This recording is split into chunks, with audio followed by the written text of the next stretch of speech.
ចឹងដល់គ្នាផ្លេចក៏មិនជាបញ្ហាដែរយើងបើក official website របស់វាទៅ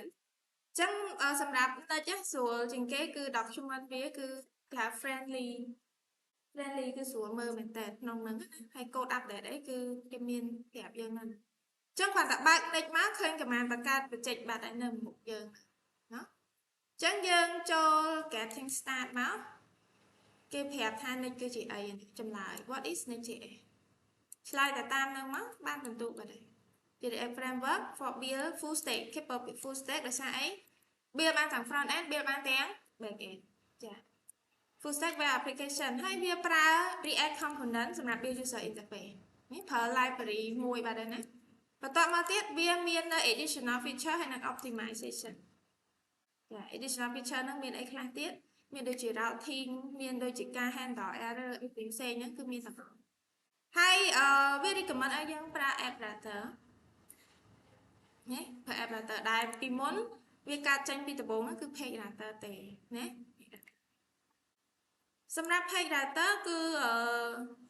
មិនមែនថាឥឡូវនេះគេឈប់ប្រើណាគេនៅតែប្រើសម្រាប់ case មួយចំនួនដូចគេ build ជា micro front end អី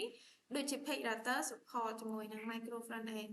ហើយសម្រាប់ app router ក៏ support micro front end ដែរប៉ុន្តែនៅថែម feature មួយចំនួននៅការ configuration ថែមមួយចំនួនទៀតដែរណាតោះឥឡូវយើងចូល installation ណា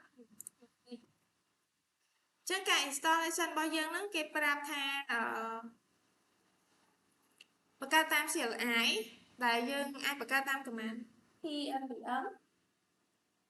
ចាំ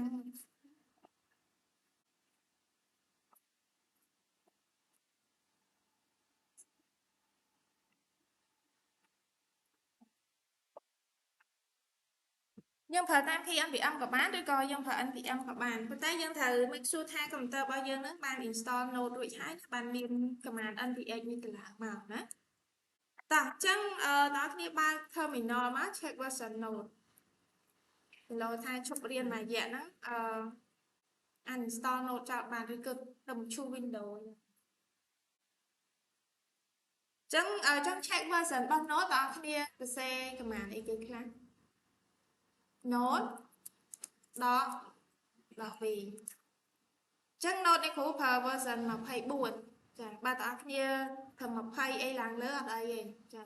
តែបើសិនជាក្រោម20តឡើងសារថ្មីមកណាតឡើងសារថ្មីទៅវា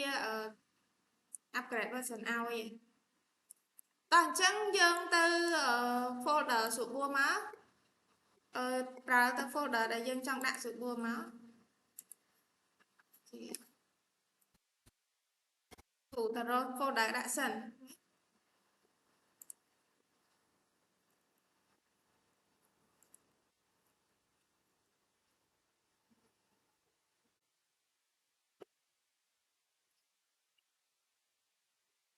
តោះអញ្ចឹងអ្នកគ្រូចង់បង្កើត project ដាក់នៅក្នុង folder នេះអញ្ចឹងយើង right click git bash នៅហ្នឹងក៏បានដែរបើសិនជាយើងមាន git bash install រួចហើយ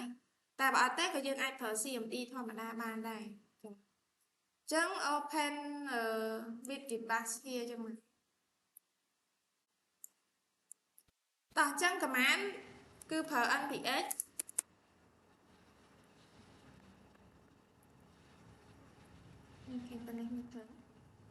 npx create next app add lab ហើយដាក់ឈ្មោះ app យើងចឹងទៅខ្ញុំក៏ដាក់ថា morning app ណា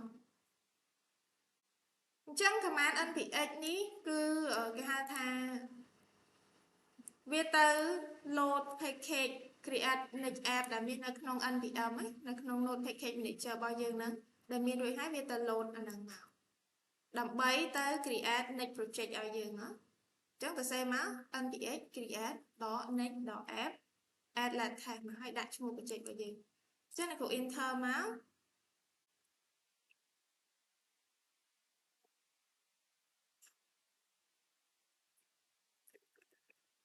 អូខេអញ្ចឹងយើងយក yes មក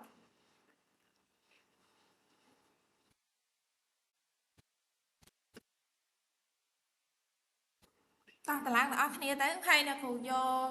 default អញ្ចឹងសួរថាមុននឹងទាំងអស់គ្នាយក recommend default ដែលវាប្រាប់ហ្នឹង dương mơ này default របស់វាហ្នឹងមាន TypeScript មាន ESLint មាន Tailwind config ហើយនិង Apparatus set ដូចអ្វីដែលយើងចង់បានហើយតែបើសិនជាយើងនៅចង់បានអីបន្ថែមទៀតយើងអាចយក option ទី3គឺប្រើ arrow មក option ទី3គឺ customize តែនឹងគូយកអាលើដោយសារតែមានគ្រប់អស់ហើយ enter មកចឹងវាទៅ install Tailwind install TypeScript config ឲ្យយើង React អីនៅក្នុងនឹងមានហើយចាទៅឡើងការពេញថ្មីនេះហើយមក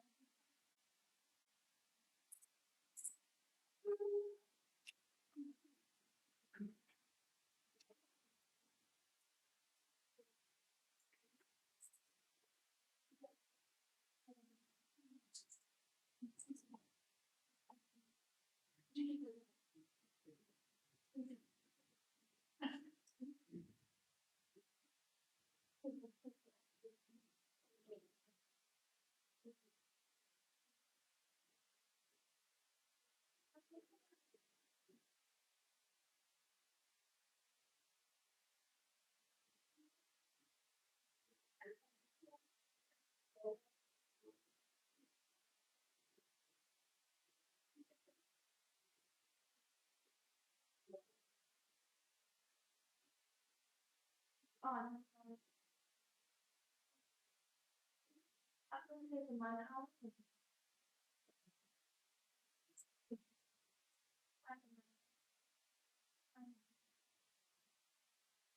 Rồi.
Yuna hả?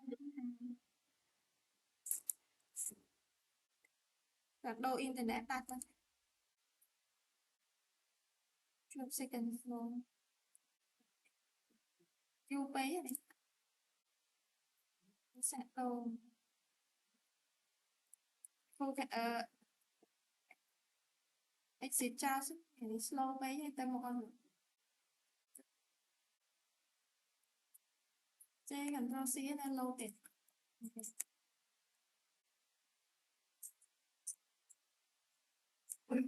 Vì màu, đi màu auto rotate độc bình.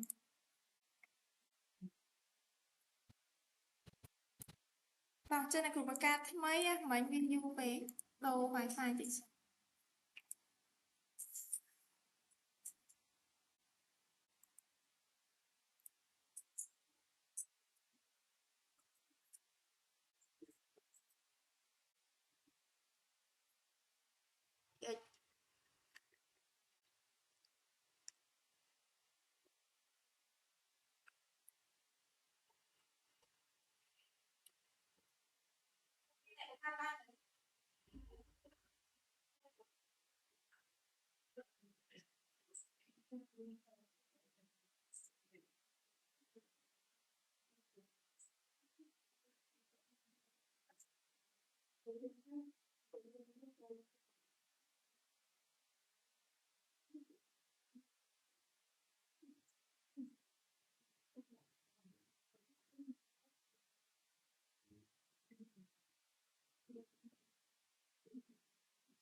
nói chung là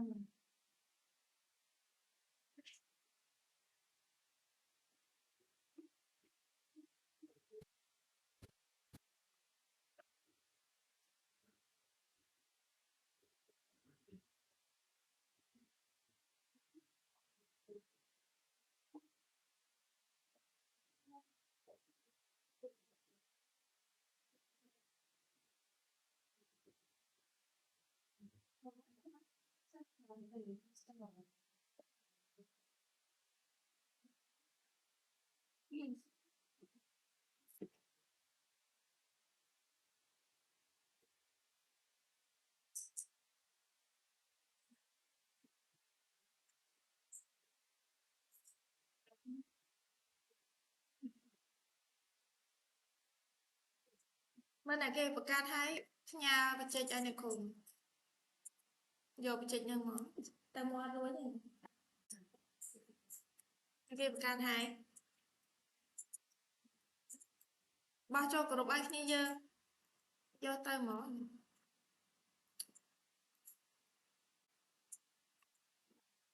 hạt về đó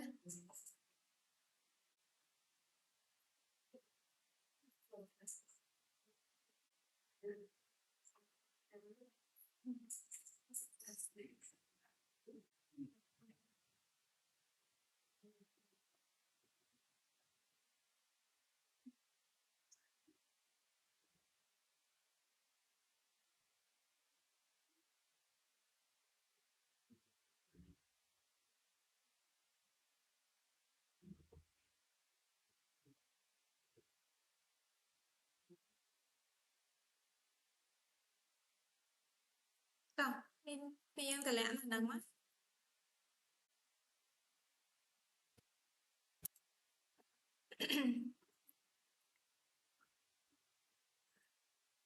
មានតែគេបង្កើតហើយមិញ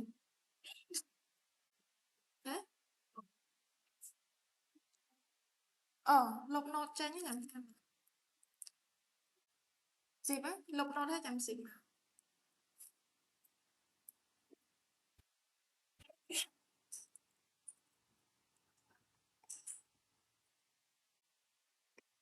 សូមអាបច្ចេកបង្កើតមិនហ្នឹងមែនអាបច្ចេកមានកូដហើយ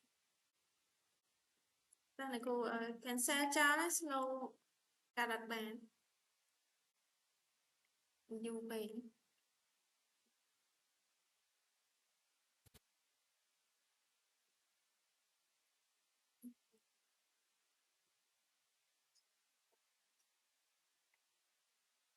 យើងអ្នកណាដែលបង្កើតអត់ទាន់បានដែរទៅ save យកដែរមកនេះ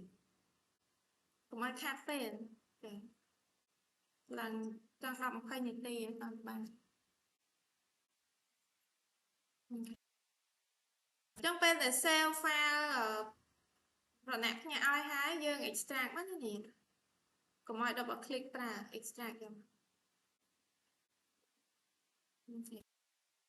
extract ហើយយើងវាយ CMD មកឲ្យវា load បើកចា load បើកហើយនេះមកដល់ next review ហ្នឹងវាយ code dot slash មកដើម្បីឲ្យ open នៅក្នុងវា code យើង editor យើងប្រើវា code នេះអញ្ចឹងមកដល់ហើយនេះ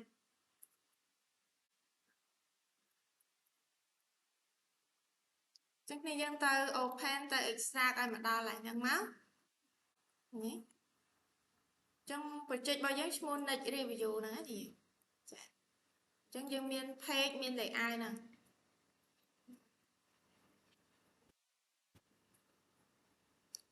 អូខេអញ្ចឹងគ្រូ run project មួយសិនដើម្បី run project ប្រើគេ command យើង npm run dev អូនៅខ្វាយទេចាបាត់ node module មិញអ្នកគ្រូឲ្យគាត់លុប node module ចេញណាតែអញ្ចឹងដើម្បី load node module មកវិញយើង run command នេះទេ npm install អូខេ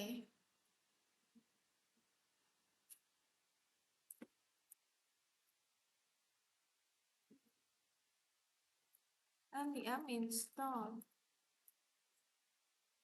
ไม่อะไร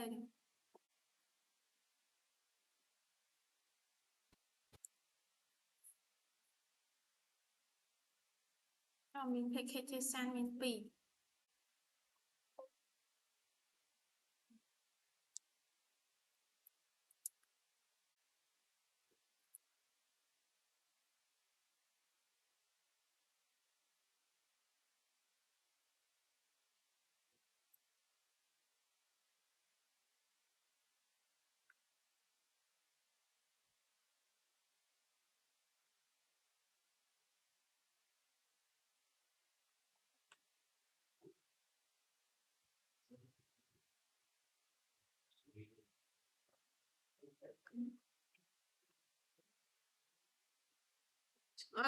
ពេលនេះ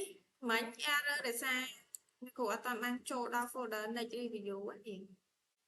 ចូលឲ្យដល់សិនបានយើង run npm install ញ៉េវាទៅ load មកអញ្ចឹងពេលដែល install ទៅ error ដោយសារតែយើង install ក្រៅ folder អញ្ចឹងមើល error មិននេះពេលដែលអ្នកគ្រូវាយ npm install មិញឬក៏ npm i មិញហ្នឹងវាថា npm ហ្នឹង error complete log file ហ្នឹង log ទៅចូលទៅមើល log detail ទៅហើយមិនចាំចូលទេដោយសារតែយើងដឹងថាមិន load package JSON មកនៅក្រៅ project របស់យើងមិនណាចាក្រៅ project ហ្នឹងអញ្ចឹងយើង cd ចូល project យើងហើយចាំយើង run npm i នេះ cd ចូលឈ្មោះ project អញ្ចឹងយើងឈ្មោះ project មើលលើនេះណាឈ្មោះលើហ្នឹង cd ចូលហើយចាំយើង run npm i អានតឡើងមកអូខេអត់អីចាចឹងនេះគ្រូតឡើងរួចរាល់ហើយបាន node module មកនេះនេះចឹងក៏មាន node module ហ្នឹងបានយើងអាច run project បានเนาะ npm run Chẳng vì tờ start development server bom nịch nè ấy.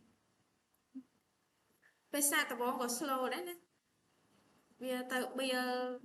trên bị server màu sẵn mà bị bỏ giờ. Vì trên chỉ trang mà vậy.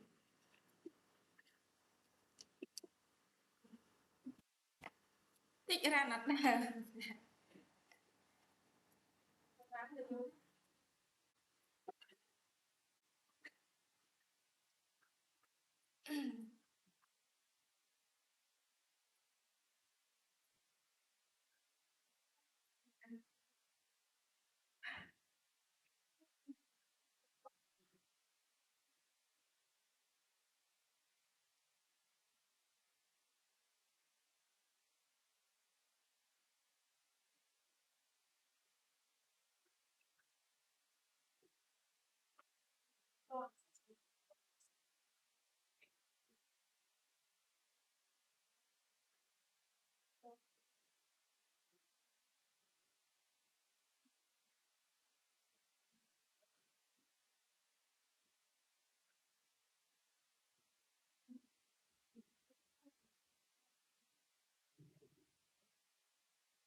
Sao đây kì nè.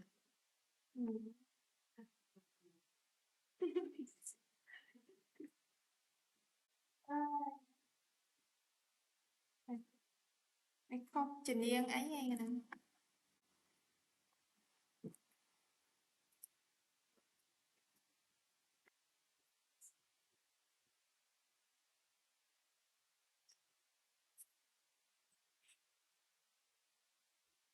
Đó là cô start từ trên ban đó nè.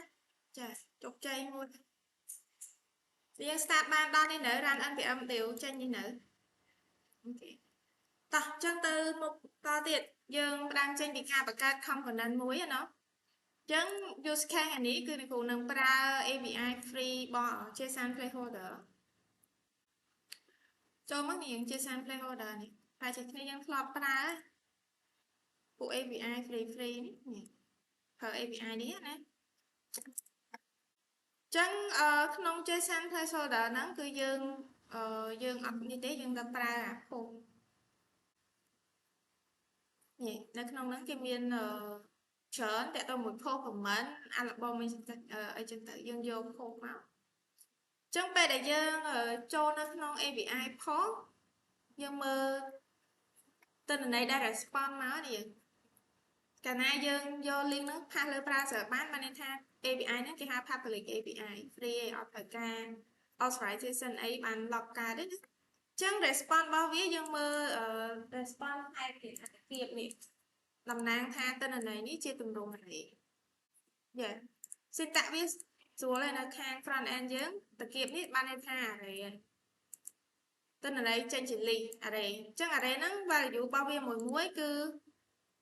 object nhị dương mơ curly bracket nó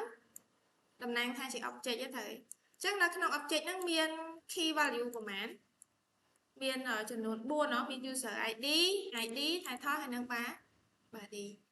ហើយយើងមើលទៅលើ data type ហេតុអីយើងត្រូវមើលលើ data type ព្រោះតិចទៀតយើងនឹងត្រូវបង្កើត component ហើយបោះ prop ចូលហើយ prop ហ្នឹងត្រូវ define type ឲ្យច្បាស់លាស់ព្រោះយើងមិនរៀន JavaScript ទេគឺយើងរៀន TypeScript អញ្ចឹង TypeScript ត្រូវតែបញ្ជាក់ type ឲ្យវាច្បាស់មិនរៀន TypeScript ហើយដាក់ type any នេះតើនេះតោះអញ្ចឹងយើងមើលទៅលើ4ហ្នឹងហើយយើងចាប់ដាក់ទៅ create component ដើម្បីប្រើនៅក្នុង project របស់យើងតោះអញ្ចឹងនៅក្នុងapp ហ្នឹងយើងដាក់ក្រៅក៏បានក្នុងក៏បានអា component ហ្នឹងគឺដាក់ក្រៅ select ក្រៅមកបង្កើត folder មួយពីនេះក្រៅពេកទេណា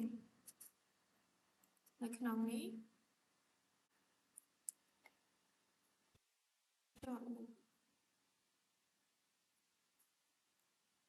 គេបង្កើត folder មកដាក់ក្នុងសិនក៏បាន component គឺដាក់ folder component ក្នុងហ្នឹងគឺផ្ទុក component ដែលយើងនឹងបង្កើតទាំងអស់ក្នុងហ្នឹងអញ្ចឹងក្នុង component យើងបង្កើត file មកនេះ select file មក file គឺដាក់ថា post card dot អីគេ ts បែរនេះចេញសិនទៅគឺបង្កើត file postcard មួយ .tsx ក្នុងនោះគឺផ្ទុក component ជា card មួយចឹងទៅចឹងដើម្បីបង្កើត component បានគឺ simple ទេហើយបងប្អូនត្រឡប់ទៅសេខ្លួនឯង from scratch ទៅកុំប្រើ tool generate ដូច RFC អីនេះកុំហេតុអីដំណាក់កាលយើងសិក្សាយើងត្រូវ start ជាមួយ syntax start ជាមួយនឹងទ្រឹស្ដី start ជាមួយនឹងការអនុវត្តកុំឲ្យប្រើ tool generate វាធ្វើឲ្យយើងពេលប្រឡងទៅវាអត់ចេះណាចឹងដើម្បីបង្កើត component បានគឺយើងត្រូវទៅ say export ឲ្យហើយមកព្រោះយើងច្បាស់ណាស់ថាបង្កើត component ហើយយើងហៅទៅប្រើនៅកន្លែងផ្សេងចឹងដើម្បីប្រើកន្លែងផ្សេងបានត្រូវ export ចេញត្រូវចាបង្កើត function មួយមកចាបង្កើត component គឺគ្រាន់តែជាការបង្កើត function របស់ TypeScript ឬក៏ JavaScript ទេ function នេះគូដាក់ថា post card បើកបិទវងកញ្ចក់ហើយនឹងបើក curly bracket នេះហើយបន្តមកទៀតត្រូវការពាក្យថា keyword return បើកវងកញ្ចក់ហើយ return អីមួយបង្ហាញមើលសិនមក h2 នេះគូដាក់ថា hello from post card export យើងចង់ប្រើ export default ក៏បានអត់ក៏បានអាស្រ័យទៅលើយើងចង់បញ្ជាក់ថានៅក្នុង file មួយហ្នឹងពាក្យថា postcard ឬក៏ component ឈ្មោះថា postcard ហ្នឹងគឺជា default component ហ្នឹងទៅហើយ default គឺមានតែមួយទេនៅក្នុងមួយមក file យើងហ្នឹងតោះណាយើងបើសិនជាយើងអត់ប្រើ default បានន័យថា function មួយនេះគឺជា name export បើយើងដាក់ keyword default function មួយនេះ component មួយនេះគឺជា default export component អូខេអញ្ចឹងពេលដែលយើងបង្កើត component នឹងរួចហើយយើងចាំទៅមើលថាយើងបង្កើតបានហើយហៅទៅមើលអញ្ចឹងអ្នកគ្រូហៅទៅមើលនៅក្នុង page នេះចឹងចាឬក៏យើងអត់ចង់ប្រើនៅក្នុង page ហ្នឹងយើងបង្កើត page មួយទៀតដើម្បីយកទៅប្រើអ្នកគ្រូដាក់ថា dashboard បង្កើត folder ឈ្មោះថា dashboard ហើយនៅក្នុង folder dashboard ហ្នឹងអ្នកគ្រូបង្កើត page.ts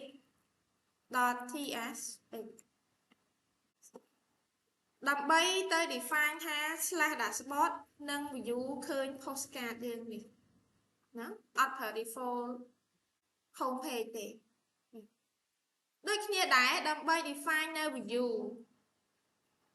/dashboard គឺយើងគ្រាន់តែប្រើពាក្យ export default function យើងប្រើតែពាក្យ page ក៏បានឬក៏យើងដាក់ថា dashboard page ចឹងទៅហើយបញ្ជាក់នេះគឺអក្សរធំអត់ទៅសេអក្សរទូចទេបើយើងទៅសេអក្សរទូចពេលដែលយើង build deploy ទៅគឺវាមានបញ្ហាណាបើ development វាអត់បញ្ហាឲ្យយើងធ្វើនេះ return ចឹង return នេះគ្រូហៅ postcard ហ្នឹងមកមើល chắc dương vay slash dashboard máu hãy phá thời tại chia phá mua thả page bạn ái vay slash dashboard tới redirect máu postcard dương thay này cụ thay mùi tiết cứ ếch thú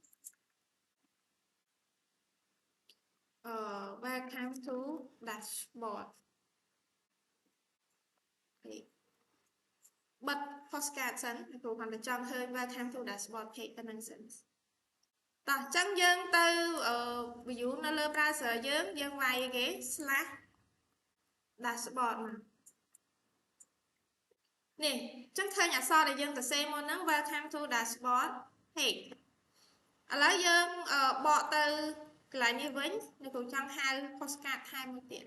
chắc là bên này cũng hai miền thú hay năng hai postcard hai bia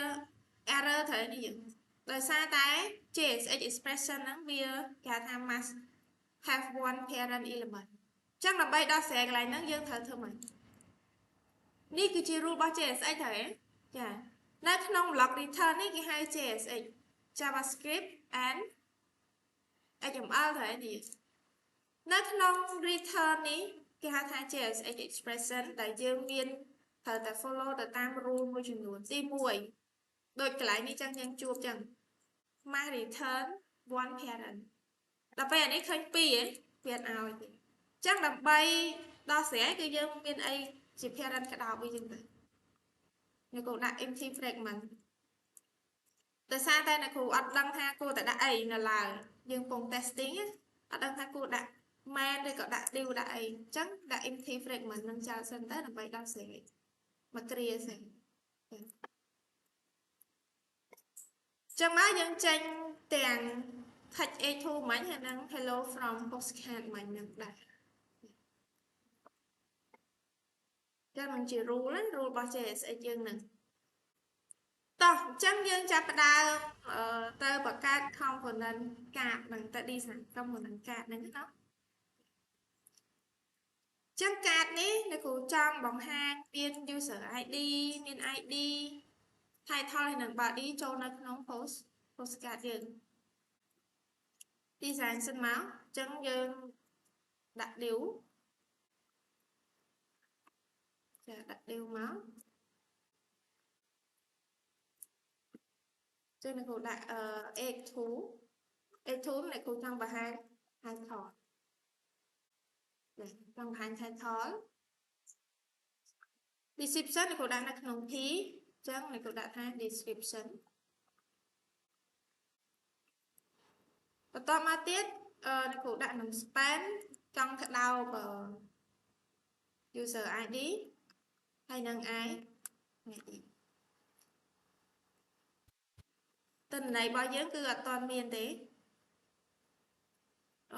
cannot find span thấy mình rộng thử ok bên này trong tờ mơ output và dưỡng cứ chạy như này đó tại tên là đấy nhưng mà toàn mang bỏ chỗ cả đấy hãy bên để dưỡng create component chẳng xuân ha thơm mách bỏ tên là này ở đây là mình bàn ở toàn mình cái lại bỏ hẹp chắc là mấy bot tên là này ở đây là mình ban nó không component nó thử té miên ba là master thôi thì bây để dương vậy đo hưởng function cho thử miên ba là master và bên vậy nó không còn take component cứ thử miên prop đó nè thử miên prop sẽ tới prop nè ai dùng này prop thì đây tới prop riêng hai vậy prop cứ chỉ bị cắt rồi bo property property đôi năng attribute này HTML này thế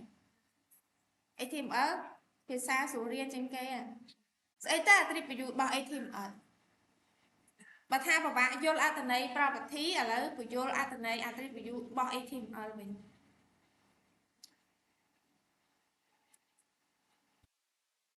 và tôi bắt slide này cũng prop gì chẳng prop nắng đôi năng attribute bằng HTML hai prop nắng cứ miên tu này tí for i component bằng react với connect nắng tờ tua dynamic information bạn វាប្រៀបបានដូចជា template មួយដែលយើងបោះ data អីវាបង្ហាញ data ហ្នឹងណាអញ្ចឹងដើម្បីដាក់ប្របបានតើគ្នាប្រើ keyword ប្របមានអីចឹងទៅហើយបញ្ជាក់ type ឲ្យវាបញ្ជាក់ type នៃប្របហ្នឹងចាចឹងយើងអត់តដឹងថា type នៃប្របហ្នឹងជាអីគេទេអ្នកគ្នាត្រូវទៅ define type សិនមកចាំយកមកបោះចូល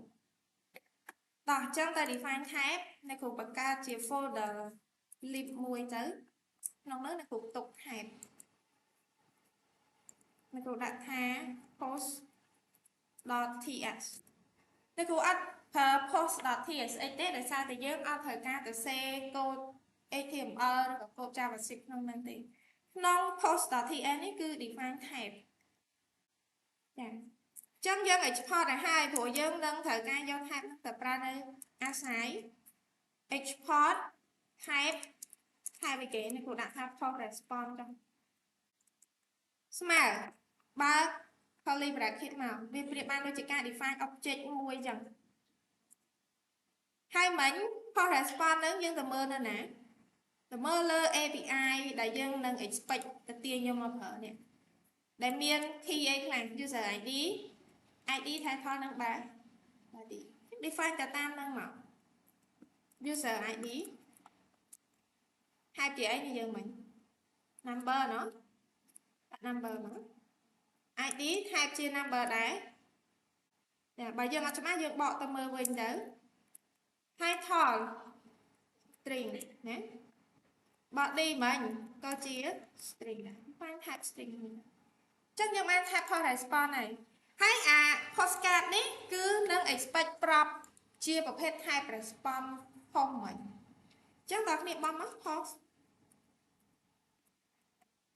response ចឹង component card ហ្នឹងនឹង accept តែ post response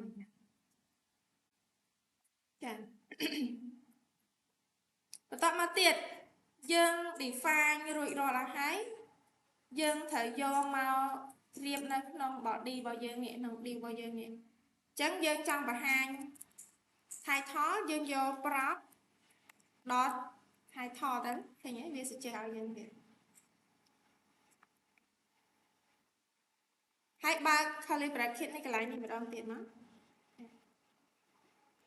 description មិន description ណាគឺនៅក្នុងរបស់យើងមិនគឺ body user ID ដាក់ចុច2ដែរមក prompt dot user ID ID ចុច2ដែរមកបើក curly bracket prompt dot ID ស្បឃើញ syntax ហ្នឹងអត់អូខេចឹងបានន័យថាម៉េចនេះពេលដែលយើងបោះប្រាប់មកឲ្យ postcard ហ្នឹងយើងយកប្រាប់ហ្នឹងយកមកប្រើព្រោះប្រាប់ហ្នឹងទុកនៅ title body អីទាំងអស់ហ្នឹងនេះទុកអានេះ post response ហ្នឹងគឺជាប្រាប់ព្រោះយើងយក post response ហ្នឹងដើរតួជាប្រាប់នៃ component postcard ឥឡូវទៅមើល output មកចេញមិនដែរអត់ចេញអីលេង title description នេះគឺជាអក្សរ static ទេប្រាប់របស់យើងមិនអត់ចេញតម្លៃទេមូលហេតុអីដោយសារតែយើងអត់តមាន define តម្លៃអីឲ្យវាផងហ្នឹងយើង step នេះគ្រាន់តែបង្កើតជា template នៅឡើយយើងអត់តបោះតម្លៃចូល template យើងនៅឡើយទេអញ្ចឹងអត់តមានតម្លៃទេអញ្ចឹងដោះស្រាយបើសិនជាអត់តមានទិន្នន័យពី API បោះចូល postcard ហ្នឹងទេអ្នកគ្រូចង់មានជាតម្លៃ default ចង់មានជាតម្លៃ default ការដាក់តម្លៃ default មានប្រយោជន៍ក្នុងថា use case ពេលដែលទិន្នន័យពី API លោតមកអត់ទាន់គឺមានតម្លៃ default នឹងបង្ហាញកុំឲ្យ user គាត់គិតថា system error ឲ្យគាត់ឃើញទិន្នន័យ default សិនដូចលោតរូបភាពអញ្ចឹងពេលរូបភាពលោតមកអត់ទាន់ឃើញរូបភាពជា placeholder សិនចាចឹងធ្វើម៉េចដើម្បីដាក់នៅ default value ឲ្យ postcard ហ្នឹងចឹងតើគ្នាជួយដោះស្រាយតិចមើលធ្វើម៉េចបើតើគ្នាជួបស្ថានភាពហ្នឹង ដាក់ default value ឲ្យប្រាប់ហ្នឹងជួយគិតទាំងអស់គ្នាធ្វើម៉េចដើម្បីដាក់ default value ឲ្យវានេះហ៎ឬចេះហើយបោះមិនទៀត double quote string ហ៎ចឹងនេះគាត់ដាក់ថា default title តើមើលនេះចេញ default title យើងប្រើឬចាំមានយើងធ្លាប់រៀន JavaScript យើងធ្លាប់លើ operator មួយសញ្ញានេះ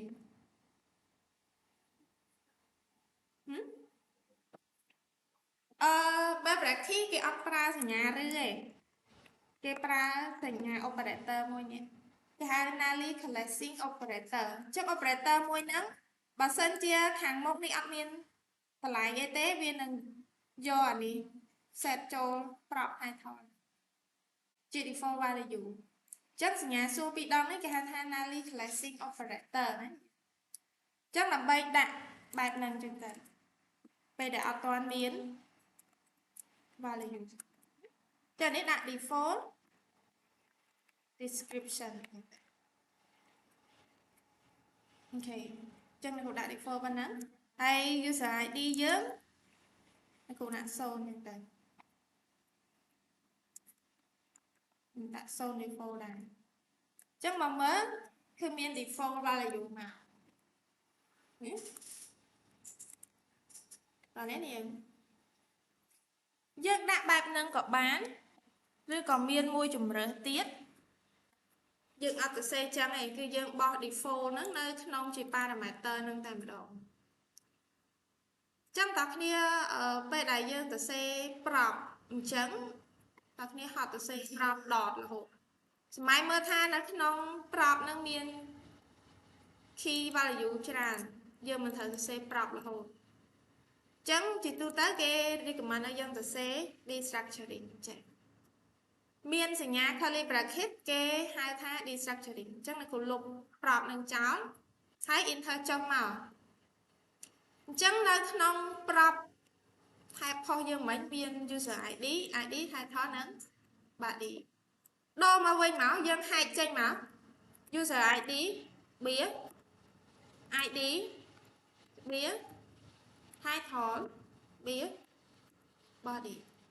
អានេះគេហៅថា destructuring ពាក្យថា destructuring បានន័យថាយើងត្រូវហែកយក key មួយរបស់ object ហ្នឹងតែម្ដងដោយអត់ចាំបាច់ហៅ object ទាំងមូលទេបាទអញ្ចឹងពេលដែលអ្នកគ្រូ destructuring យកមកហើយអ្នកគ្រូលែងហត់ទៅ save ប្រាប់ទេដែរ remove ពាក្យប្រាប់ហ្នឹងចេញទៅទុកតែ title ទៅ remove ប្រាប់ចេញទុកតែ body remove ទៀតអញ្ចឹងលែងហត់ទៅ save ប្រាប់ dot ហើយណាហៅ direct មកតោះអានេះគេហៅថា destructuring តបលឺពាក្យហ្នឹងយើងស្អីទៅ destructuring គឺជាការទៅហែកយក key នៃ object នឹងយកមកប្រើ direct តែម្ដងអត់ត្រូវ access តាមរយៈ object ប្រាប់ទៀតទេប៉ុណ្ណឹងរួចរាល់ហើយនៅគ្រូអត់ត្រូវការដាក់អញ្ចឹងទៀតទេមើលទៅវាស្អេកស្កាយើងលុបចេញតើគ្នាដាក់ direct នៅនេះប្រើ default value direct នៅនេះតែម្ដងទាំង title អ្នកគ្រូដាក់ថា default title body default description លុបអានេះចេញទៅកុំឲ្យស្អេកស្កះនៅលើនេះយើងសុខចិត្តស្អេកស្កះនៅកន្លែង function វិញហ្នឹងទៅដល់តើនេះចេញ default ដូចគ្នាចេញ default ដូចគ្នា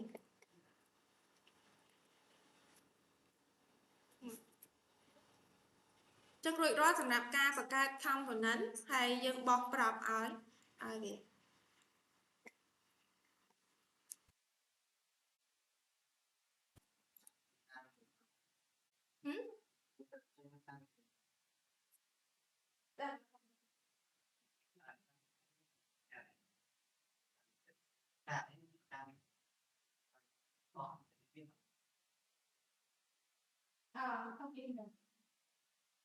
ok áp dụng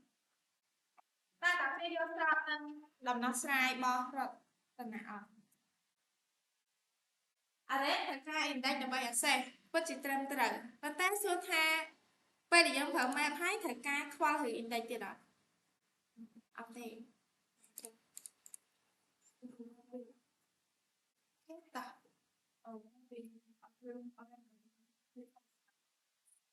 ở đây là gì nhỉ này không còn nên chắc thằng mày lại chơi fake này không thì mình cột lại fake na lại nó này có fake na lại không còn lại mình mình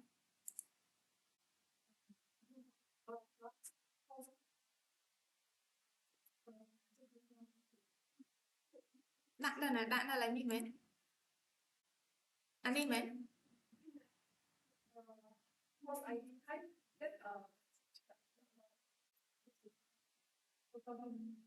anh đi mấy bạn chơi tiền hay đạn ấy ghế khó đọt ai đi chắc mấy à đọt đọt đây đó là nó smart copy đọt ấp thời anh đi cứ một lát ấp tranh nào đọt ấp con cái chân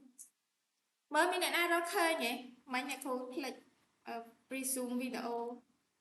chân cây create không còn nên mấy nhạc điên thế này bật video rồi thế nghe nghe dân áp chuyên lực rú nha hai năm mới thì dân định sai cho trận mơ video vào ta hỏi là nè na thơm mạch đó sẽ render ở trên postcard đó hỏi bánให้cô thay mình tụ ảo tục bê lại bây nhỉ ti chẳng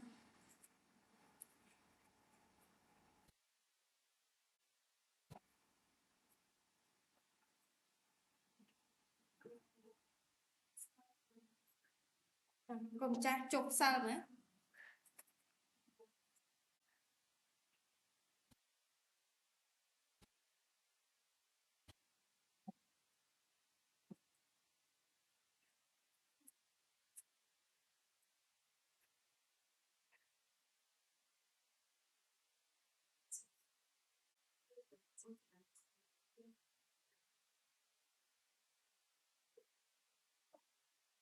Bạn tên lên trên bằng hòa bình bạn để hỏi hết cô anh đi cho theo là mình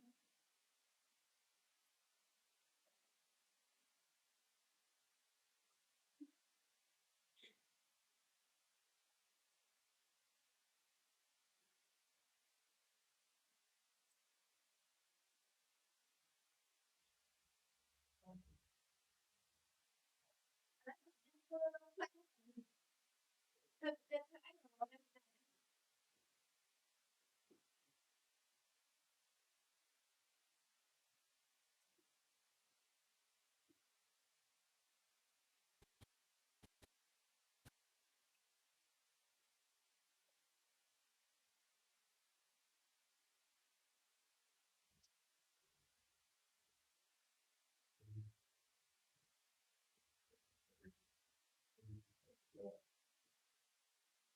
bạn này mình hay nói chụp cái picture bằng cái ảnh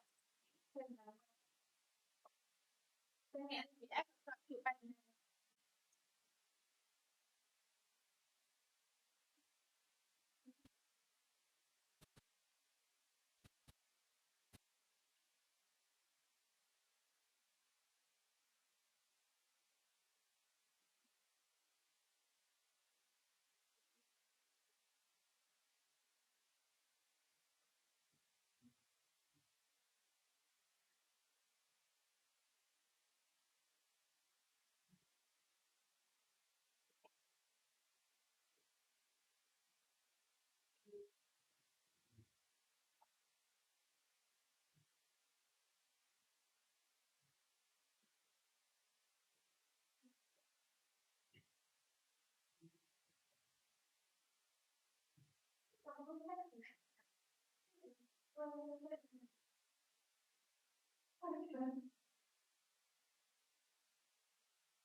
Không ai bị ấy.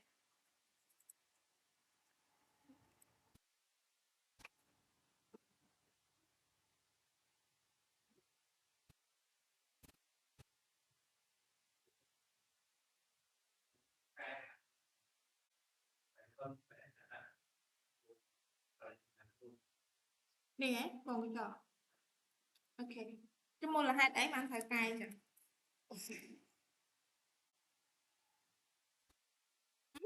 Môn hai là cái.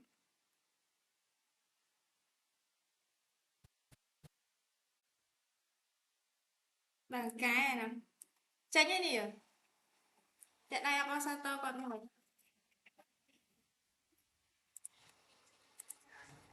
Chứ không anh tí gì. Rồi viên sẽ nha.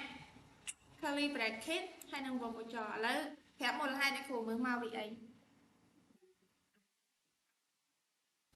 Thế chơi nhặt, tao chạy bò xẻ ấy điện. Đấy. Chứ mua ấy kì. Là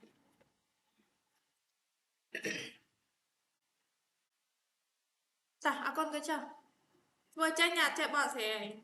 mách bạn đăng hai kho lại những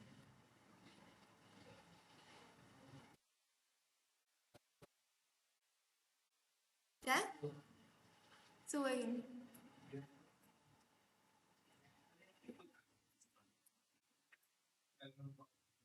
ok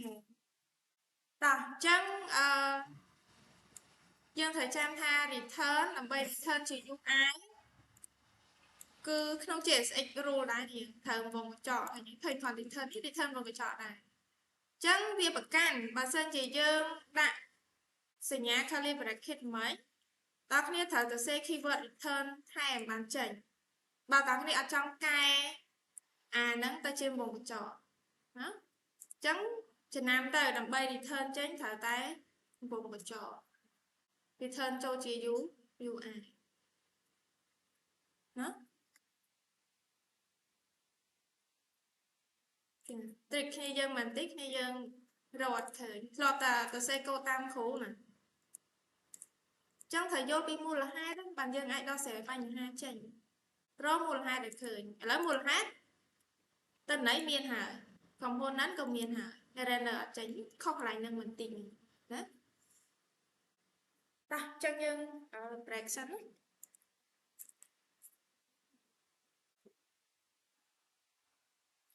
ta chắc đi dân vơ anh ấy tranh nữa tranh óc như này đi tranh óc nữa gì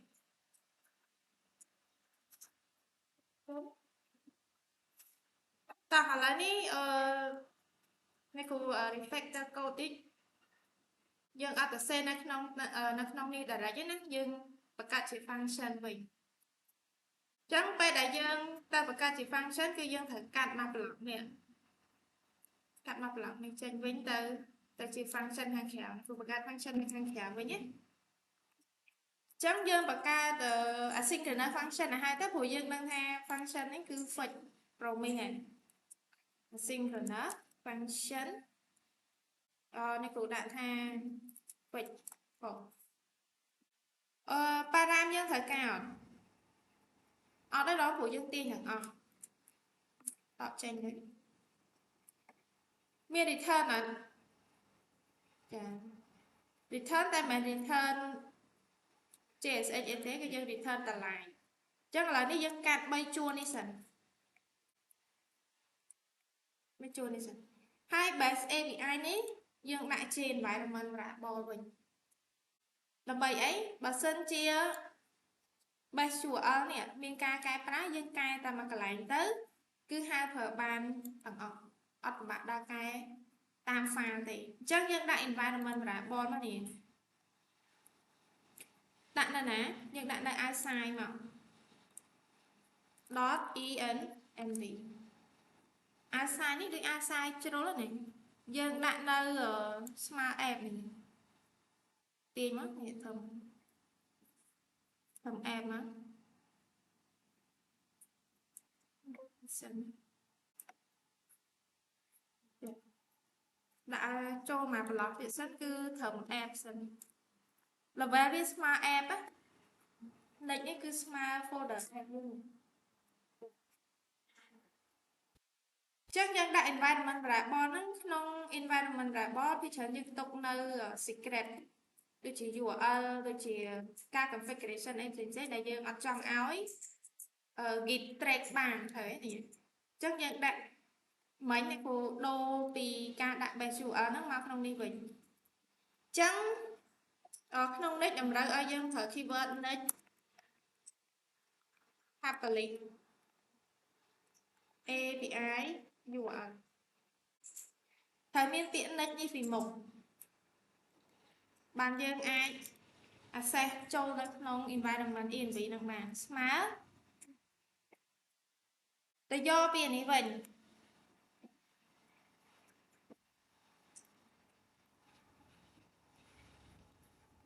រួមតិចណាតែគូយក URL នេះពីនេះវិញណាកាត់វិញដាក់ចូល env យើងនេះចឹងបើសិនជាយើងបដូរ link នេះឧទាហរណ៍ថាពេល deploy ទៅយើងត្រូវដូរ link ហ្នឹងយើងមកកែតែកន្លែង env ហ្នឹងទៅបានណាអត់ត្រូវការកែនៅក្នុងកូដនេះទេចឹងកែតែម្ដង work គ្រប់កន្លែងចឹង base URL នេះគឺយើងហៅ env នឹងមកវិញចឹងរបៀបហៅ env គឺត្រូវហៅផ្ដើមចេញពី keyword process ណាយើង process.env. អីគេ .a យើងតាំងមុននឹងទៅនេះ copy ផាំងហ្នឹងមកនេះចឹងប្រើប្រាស់បានចឹងបើសិនជាមានការកែប្រែអីគឺកែតែនៅក្នុង env ហ្នឹងទៅអូខេ process ដដែលទៅ load base URL ទៅទាញចាទៅទាញហើយយើង convert ចេញពី object promise មក JavaScript object ហើយយើងប្រើប្រាស់បន្តមកទៀត function នេះដើម្បីយកមកប្រើបាន function នេះត្រូវតែ return តម្លៃហើយនេះអត់ទៅសេតែ3ជួរដូចយើងទៅសេ direct នៅក្នុងនេះទេត្រូវតែ return អញ្ចឹងអ្នកគូ return អីគេ return ផុសមកព្រោះយើងចង់យកផុសហ្នឹងទៅប្រើបើថាពេលដែលយើងហៅ fix ផុសហ្នឹងទៅគឺវានឹងបោះ object ផុសហ្នឹងទៅឲ្យអ្នកដែលគេហៅប្រើចឹងមានភាពខុសគ្នាត្រង់ថាពេលដែលយើងទៅសេ function load direct នៅក្នុងហ្នឹងអត់ចាំបាច់ return ទេតែពេលដែលយើងទៅ create function នៅខាងក្រៅតើគ្នាចាំបាច់ត្រូវ return ណាចឹងធ្វើម៉េចដើម្បីយកផុសនឹងប្រើបានគឺយើងហៅនៅក្នុងនេះយើងហៅ function fetch ផុសនឹងទៅណាហើយប្រកាស variable ចាំទទួល constant ផុសស្មើ fetch ផុស fetch ផុសហ្នឹងនឹងបោះតម្លៃមកឲ្យផុសនេះប៉ុន្តែសួរថាមិនបានទៅជា error ដែរផុសមាន s ផុសមាន s ដល់ពេលនេះគ្រូហាយស្រាប់តែ error ដែរនេះ error ទៀតណាគេថាម៉េច property map does not exist on type promise នឹងមិនបានអត់មានអត់ទេគេអត់អ្វីអូខេដោយសារ function នេះគឺជា asynchronous function អញ្ចឹងតើគ្នាត្រូវតែប្រើ await ណោះចាំច្បាស់ណានេះ await មកជាគូជាមួយនឹង asynchronous function ទាញមកណាទាញមកឥឡូវនេះដាក់ style ដាក់អីតិចមក postcard យើងទៅមើលកាតស្រាប់តិចមកនេះយើងអាសាប្រើគេ component របស់ hyper UI ហ៎ អ្នកគ្រូប្រើ Hyper UI ដោយសារតែ Excel customize អី Excel install អីយកមកស្រាប់មក Hyper UI មើលកាត search កាតណា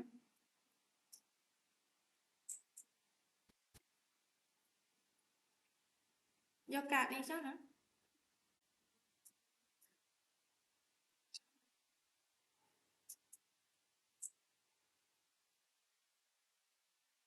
មានរូបមានរូបផង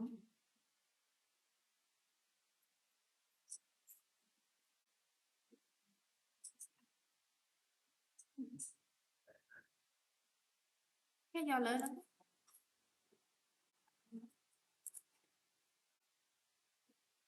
ចឹង replace មកវិញមកចា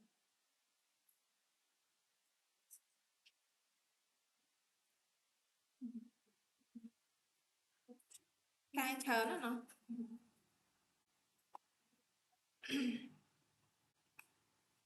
ោះចឹងចូល copy មកហើយយើងឃើញមាន issue មួយចំនួនជ្រុលហើយប្រាប់គ្នាយើងតោះអញ្ចឹងកន្លែងខ្លះយើងដូចជាអត់ត្រូវការប្រើទេដូចកន្លែងនេះអីយើងត្រូវការតែ text description អញ្ចឹងបងប្អូនមើលនេះពេលដែល copy មកជា HTML element គឺគេប្រើ text A តែក្នុងនេះយើងសួរថាប្រើ text A អត់ទេគេ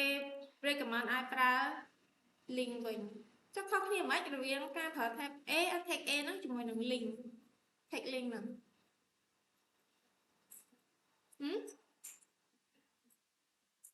A សម្រាប់ដាក់ link ត្រូវចុះ link text link component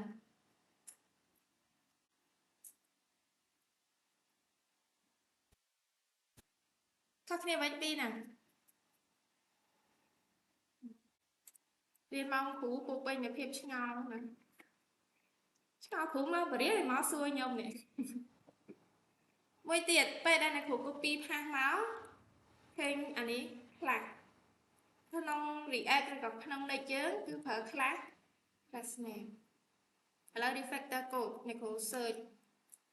class មកចឹង class replace ដោយ class name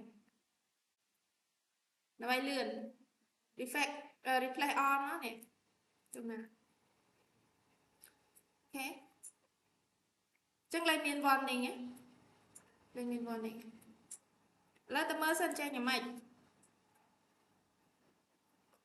error អីគេ passing in ECMAScript source code file អាលតទេខ្ញុំcònអាលអត់ដាក់ឲ្យយើងទេណោះចើមែន image ទៀត image ត្រូវការ image element component ធំណោះតែយើងអត់ដូចអត់មាន image យកមកដាក់ទេចឹងដកចេញសិនទៅតែខុសគ្នាមិនមួយ image ធំនិង image ទូចនេះទៀតនេះយើងចាពេលរៀនត្រូវចេះឆ្ងល់ចឹងបើគ្នាយើងរកចម្លើយបានគ្រប់ចម្ងល់ដែលអ្នកគ្រូសួរមុនហ្នឹងគ្នាយើងនឹងច្បាស់ហ្មងបាត់ទេ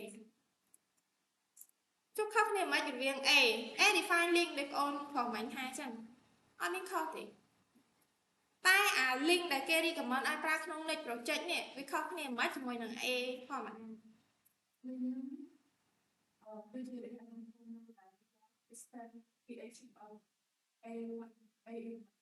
ចា extend មកហើយមានចំណុចពិសេសមួយដែលខុសពី A ហ្នឹង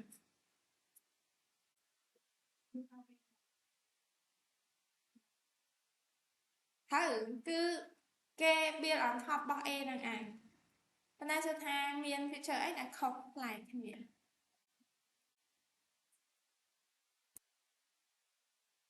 អូខេចេញមកនាងកាតមិញចេញមកតោះអញ្ចឹងចេញមកហើយអ្នកគ្រូអត់ចង់ឲ្យកាតហ្នឹងចេញតែមកជួចេញតែមកកាតទេអ្នកគ្រូចង់ឲ្យចេញច្រើនអញ្ចឹងអ្នកគ្រូទៅកែនៅឡើយណាហើយ A នេះអ្នកគ្រូទុកអញ្ចឹងសិនអត់តន់កែកន្លែងណាដែលត្រូវ replace បង្ហាញ title កន្លែង x3 អញ្ចឹងលុប text នឹងចោលទៅនេះហើយយើង replace មកវិញនៅ title យើងเนาะP យើង replace នៅ body វិញអីទៀតកន្លែងណាដែលយើងចង់បង្ហាញ ID user ID ដាក់នៅណានេះគូដាក់នៅ reading time នេះចុះណោះ user ID 12 minute នេះអ្នកគូដាក់ ID ចុះទីមកតោះអ្នកគ្រូចង់ឲ្យកាតហ្នឹងចេញ screen ធំនេះកំពុង screen ធំហ្នឹងគឺចេញ4អញ្ចឹងយើងប្រើ grade មកស្រួលណាស់នេះអូខេប្រើ grade អញ្ចឹង grade យើងគួរតែដាក់នៅឡើយណាអានេះគឺជា postcard component អញ្ចឹងយើងទៅមើលអា top level ដែលហៅ postcard នឹងប្រើទៅគឺនៅម្ដុំនេះតែនេះអញ្ចឹងអ្នកគ្រូដក A2 នេះចេញទៅហើយ empty bracket នេះអ្នកគ្រូប្រើ div ដើម្បីធ្វើជា container នៃ postcard យើងអញ្ចឹងកន្លែងនេះយើងប្រើ grid គឺត្រូវដាក់នៅក្នុង container របស់ card មួយហ្នឹងអញ្ចឹងហៅ grid មកចា control space មកវាសេចចេះ grid call 4បញ្ជាក់អត់ថា screen SMMD អីត្រូវបញ្ជាក់បើសិនជាយើងផ្ដោតទៅលើការធ្វើ responsive ហើយជា recommend ពេលដែលបងប្អូនចាប់ផ្ដើមធ្វើ project គិតរឿង responsive ឲ្យហើយកុំឲ្យធ្វើរួចរាល់អស់ហើយចាំតកែ responsive វាត្រូវដើរកែគ្រប់ file ទៅដែរចេះគិតឲ្យហើយទៅ SM ទៅនេះ SM ប្រហែលសម្រាប់ screen នេះគេ SM screen này សម្រាប់ small តែ small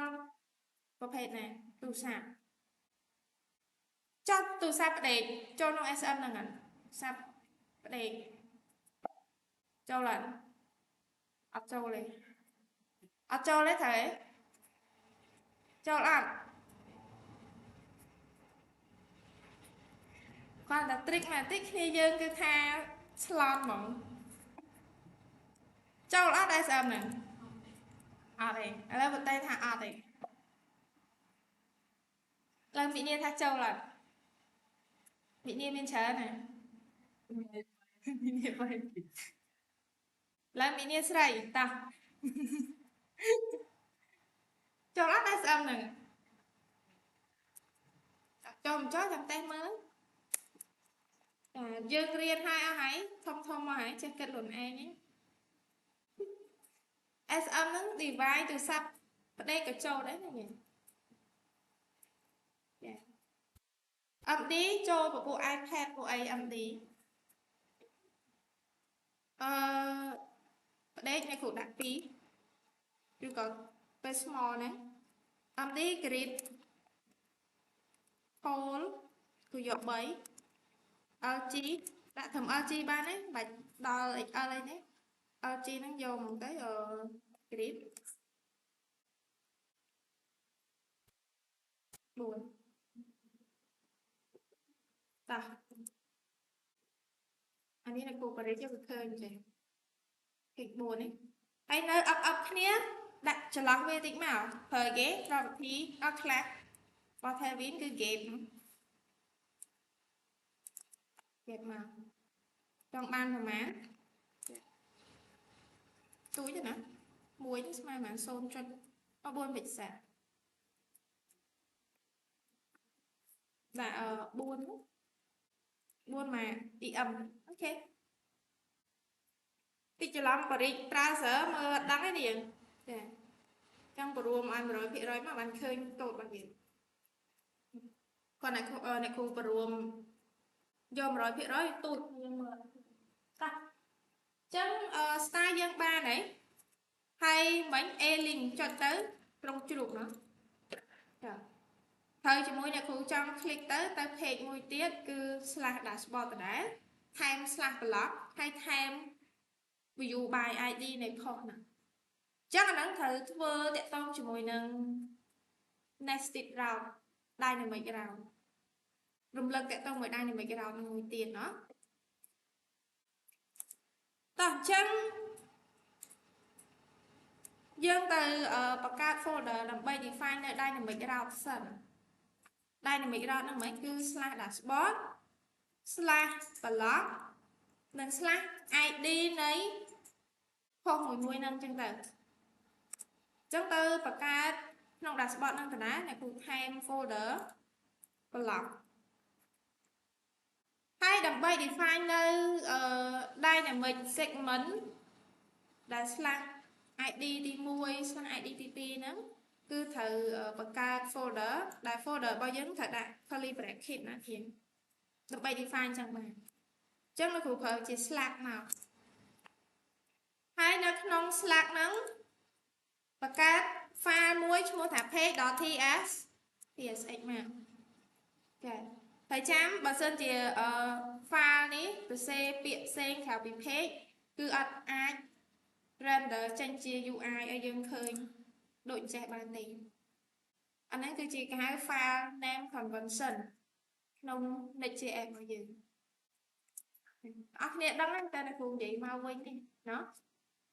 ដឹងហើយណោះថា file ក្នុង Next.js យើងគឺប្រកាន់ឈ្មោះ folder ក៏ប្រកាន់ដូចគ្នាដែរព្រោះ folder ពេលដែលយើង create ទៅគឺវា define ជា route ឲ្យយើងមិនចឹងចឹងបើយើងដាក់អត់ត្រូវ route របស់យើងក៏វាអត់ត្រូវដែរ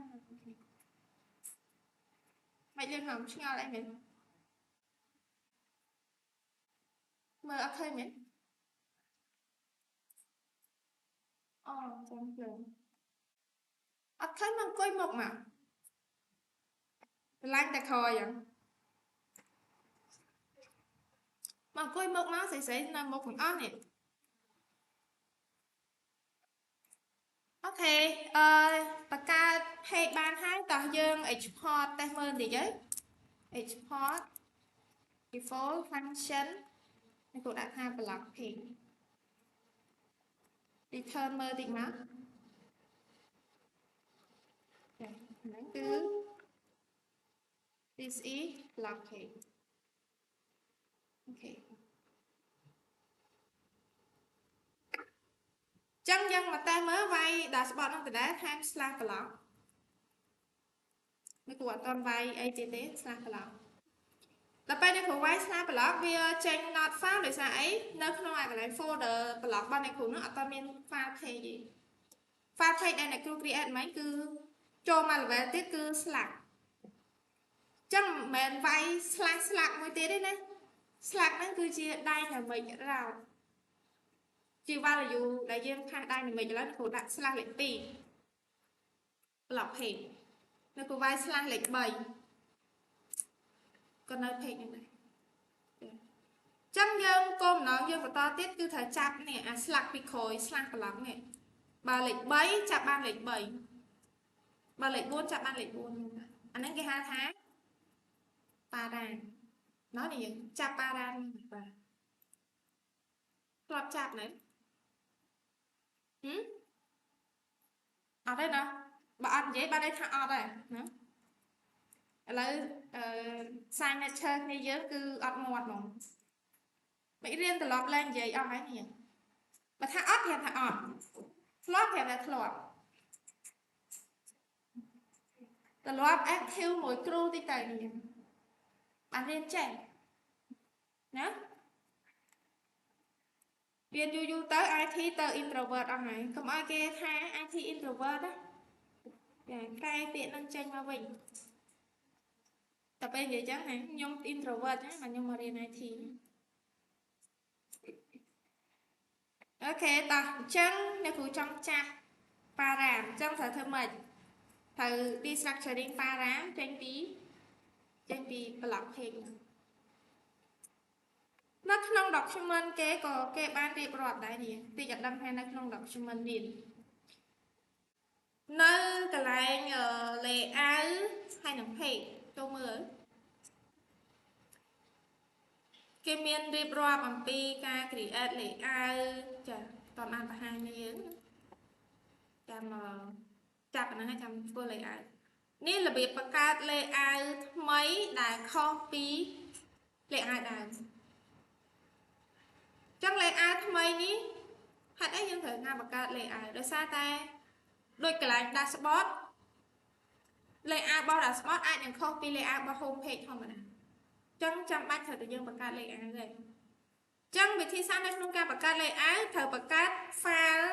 ស្ថិតនៅក្នុង file ដែលមានឈ្មោះថា layout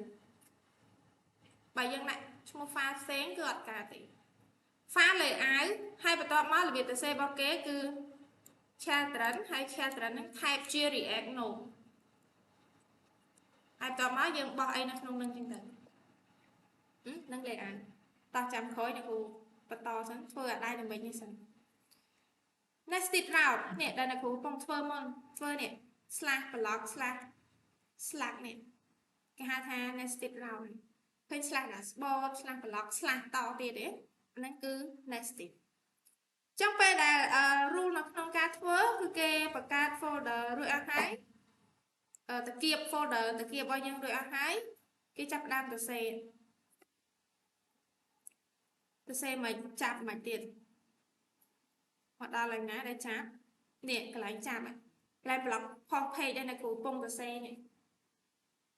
គេចាប់ប៉ារ៉ាមហើយប៉ារ៉ាមហ្នឹងគឺជា type promise ហើយបើយើងដាក់ folder កន្លែងនេះ ID យើងចាប់ ID បើយើងដាក់តាគៀប slash ហ្នឹងយើងចាប់ slash ហ្នឹងគេចាប់ប៉ុណ្្នឹងចឹងយើងអាច follow តាម syntax ហ្នឹងបានប៉ារ៉ាមចាយើង destructuring ចឹងមក enter ចុះហើយមកគឺប៉ារ៉ាមមាន S ហើយ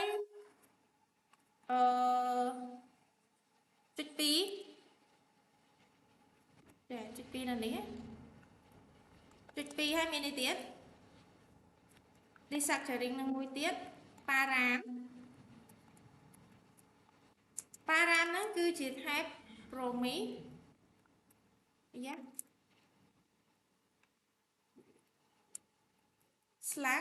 slash យើងជា string ដើម្បីទៅញែកយកអា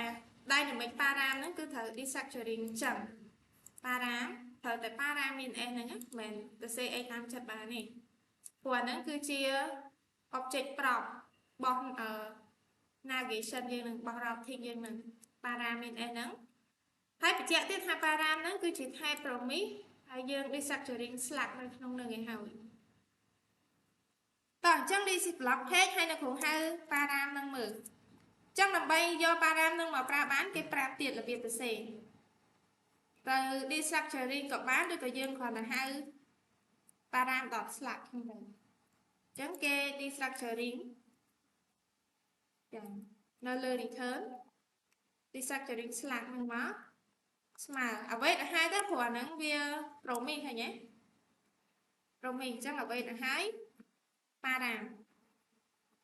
ចឹងនៅគ្រូហៅ slash ហ្នឹងយកមកមើលចាអ្វី error ទៀតហើយដោយសារគេ top level គឺអត់មែនជា synchronous ចឹងនៅគ្រូដាក់ keyword asynchronous បានលេខ3បាទនៅគ្រូកែលេខសិនលេខទូចណាដាក់លេខ7ចាប់បានលេខ7ចុងពេលដែលយើងចាប់បានលេខហ្នឹងហើយយើងចាប់ដើមនេះទៅបកទៅ page ដើមវិញ dashboard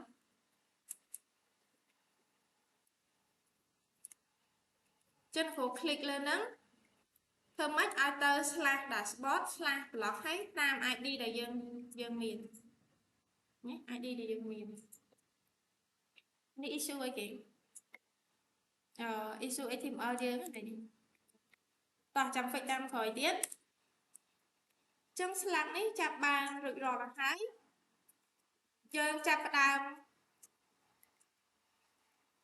ធ្វើម៉េចពីកន្លែង page dashboard យើងនេះ postcard ហ្នឹងកន្លែងនេះអ្នកគ្រូអត់ប្រើ A ទេគឺប្រើ link ឬក៏លុប link ហ្នឹងចេញទៅដាក់ពីនោះមកវិញលុបចេញអ្នកគ្រូអត់ត្រូវការទេដក link ហ្នឹងឲ្យអស់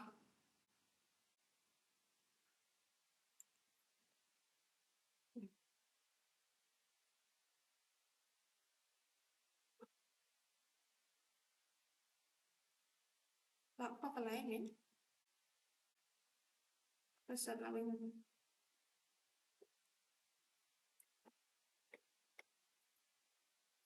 miền Pì ní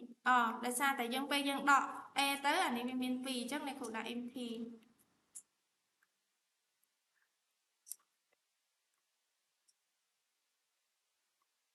em thì sớm vì có đặt điêu của bạn đấy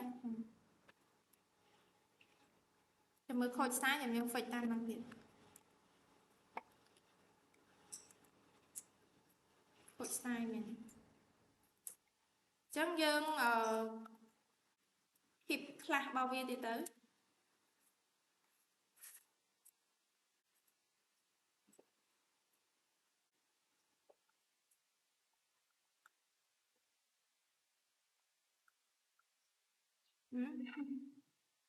rồi giờ mặt là nhưng thang class ném nhưng hiệp từ đá đó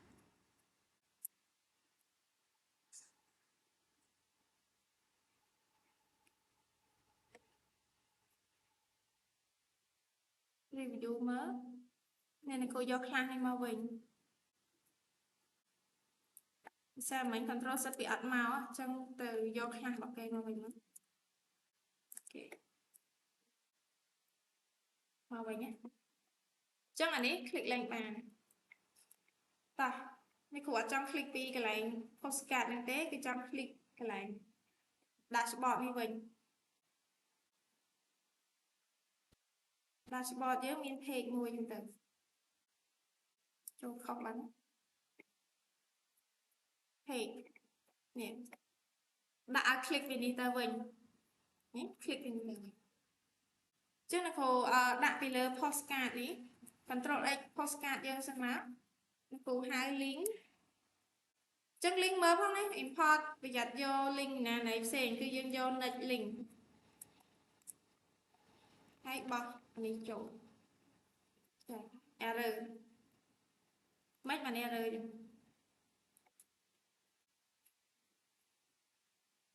ចាពេលឲ្យដាក់ link មែនអ្នកគ្រូដាក់ mp មួយចាំអូខេឡើងអីណាចាវាទៀមទាឲ្យយើងថែម mp frame បានបើក្នុង React អត់ error ទេយើងអត់ចាំបាច់ដាក់ mp ហ្នឹងទេតែនេះ next វាមិនច្បាស់ដែរណាចឹងយើងគាត់តែថែម mp ទៅ link ត្រូវការ href ណាខ្វាញ់ទៅ slide គេមិញយើងចង់ខ្វាញ់ទៅ slash block ហើយនឹង slash id មួយហ្នឹងเนาะចឹងយើងប្រើសញ្ញានេះ slash មិញទៅ dashboard slash block slash គេតជាមួយនឹង id នីមួយid នីមួយនេះយកចេញពីណាយកចេញពី post.id នេះយកចេញពី post.id នេះហើយជាមូលហេតុដែលអ្នកគ្រូដាក់ link ពីនេះទៅបើអត់ដាក់ link ពីហ្នឹងទៅទេសួរថាយើងបាន id នីមួយហ្នឹងពីណាមកមិនចឹងតោះណានេះសួរថាមិញបើដាក់នៅក្នុង postcard direct ហ្មងមិញបានអត់ដាក់បានតែសួរថាឯណាid ណាអីចា id យកពីនេះបានដូចគ្នាប៉ុន្តែក៏ធ្វើអត់ការដែរគឺដាក់ពីនេះទៅចឹងគ្រូប្រើ link ទៅណាដាក់ទៅឯងមើលវាទៅណាអត់ click គេ hover មកមាន click បាននេះចឹងគ្រូ click ទៅ slash ដាក់ bot slash page 1បកមកវិញ slash dashboard slash page 2នេះได้ในមិនបានហើយបញ្ហានេះ data យើងអត់ទាន់បានទាញយកមកតែ page នេះได้ในមិនយ៉ាងអ្នកគ្រូអត់ចាំបាច់ទៅវាយ slash 2 slash 3ទៀតទេឃើញទេមកហ៎ចឹងហ្នឹងយើងធ្វើได้ในមិនបានជោគជ័យតោះបានអ្នកគ្រូដាក់ A វិញបានអត់ចុច link កាត់អត់នេះយ៉ានៅតែកាត់ឃើញ kinh máu cho all miên cho all này này tuyệt mà tuyệt tới tối nay cha làm tham này play rồi refresh page នេះហើយគឺជាមូលហេតុដែលយើងអត់ប្រើ text A មកប្រើ text link វិញគឺប្រើ A វា refresh page ហើយ refresh ពេលខ្លះវាបាត់ទៅនៅវាអត់ចាំ state ទេអញ្ចឹងគេអត់ recommend ឲ្យប្រើ A ទេ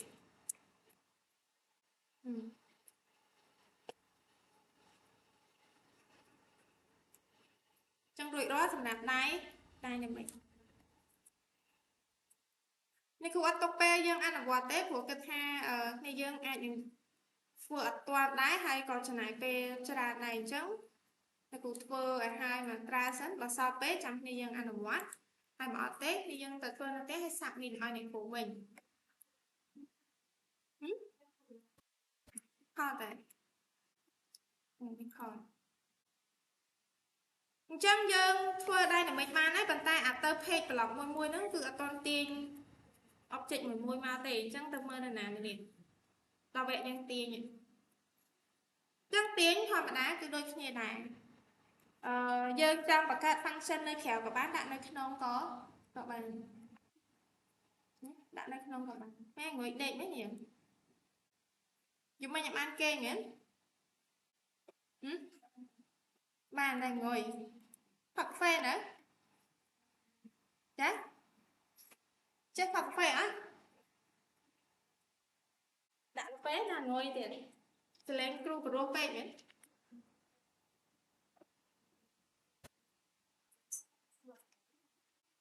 យើងគេបានម៉ោងយើងមិនបានងុយមើលគ្រូមើលនៅក្រោយស្ងាត់ហូន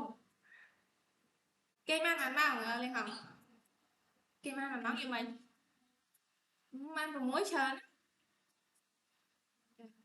គ្រូយកមិនងើបម៉ោង2កូនដេកម៉ោង4វិញដេកបាន3 4ម៉ោងឯងតែគ្រូនៅបរិញ្ញាយើងបានធម្មតាចឹងងុយអីរៀនផឹកកាហ្វេទៅណាគេអត់ចេះផឹកកាហ្វេរៀនផឹកឲ្យហើយអ្នក IT យើងផឹកឲ្យងុយឆៃផាក់បែកខ្មៅហ៎រៀនយូរចេះហ៎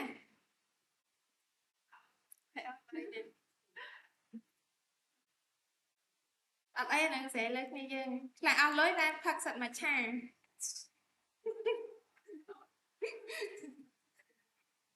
តើអញ្ចឹងយើងបានស្លាកនេះយកអាហ្នឹងដើរទួយជាគេពី ID នេះផងឥឡូវយើងបង្កើត function ដាក់ពីច្រើនក៏បានទាញនៅហ្នឹងទៅអីគេ asynchronous function យើងបង្កើត style បែប arrow function ក៏បានដែរណាចា arrow function này cũng đã tha fake detail post param នេះដាក់អីក៏បានដែរសេចចិត្តយើងខ្ញុំគ្រូដាក់ថា ID ព្រោះនេះគ្រូ fix ខុសបាយ ID ហើយបើ ID ហ្នឹងអីគេនេះខ្ញុំគ្រូដាក់ string មិនបាន ID ទៅជា string optional ទេ number ក៏បាន string ក៏បាននៅលើ browser នេះតាមពិតគឺជា string ទេទីឃើញលេខគឺថា number string ដូចគ្នាដែរ constant data await fetch អីគេ base URL យើង base URL យើងយើងអាចបានបង្កើតទុកឡើងណាបើធ្វើឡើងវិញហើយចេះតាមពិតណាដើម្បីកាន់តែស្រួលទៀតយើង control X នេះគូ export នៅនេះមួយ export base URL export ទៅហៅប្រើនៅនេះវិញអញ្ចឹងហៅមក base API លោកមកមើលតោះណាមែនតែបើតែសារខ្ជិលតែបង្កើត file មួយទៀតបាននៅគូ export នៅនេះហ៎តែបើបង្កើត file មួយទុក base URL មួយទៀតហ្នឹង មួយទៀត env គឺយើងទុកម្ដុំហើយ base URL ហ្នឹងគឺយើងប្រកាសទុកប្រើនៅក្នុងរបស់យើងបាទអញ្ចឹងបានអ្នកគ្រូ export ទៅបើអត់ចង់ export អញ្ចឹងប្រកាស constant ម្ដងទៀតអត់បញ្ហាទេកុំឲ្យស្មុគស្មាញតោះឥឡូវធម្មតាសិនតែខ្ញុំយើងអត់បានស៊ាំមួយស្នាយអ្នកគ្រូពិសេស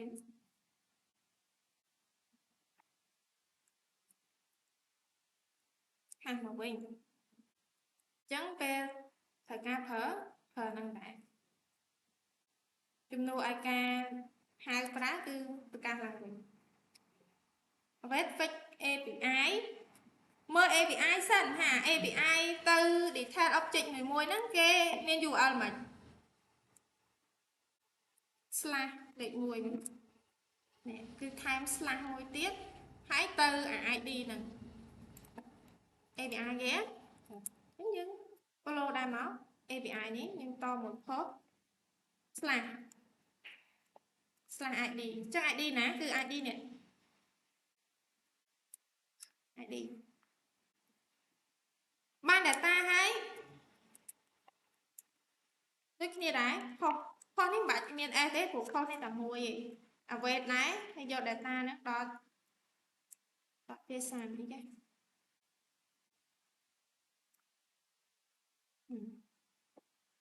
ហើយ return ផុសឲ្យគេប្រើណោះតមកទៀតហៅប្រើនៅនេះគឺហៅ fetch detail ផុសបោះ slash ចូល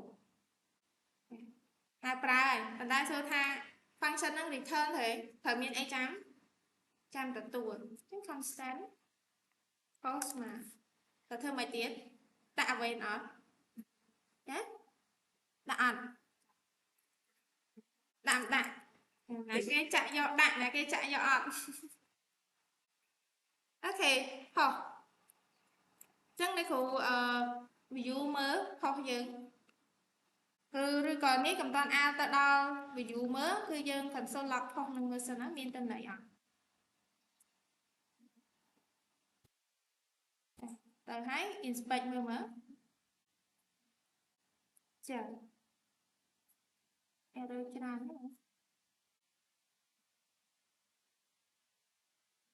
នេះតំណែងមកចឹងតំណែងផុសហ្នឹងគឺមានទាញបានបាទតមកយើងប្រើ component postcard យ៉ាងដដែលទៅដើម្បីបង្ហាញទៅនឹងឬក៏យើងចង់ design មួយទៀតក៏បានដែរតែយើងអត់មានពេលទេប្រើដដែលសិនទៅឲ្យតែចេះរៀប postcard user ID បោះ post dot ID yes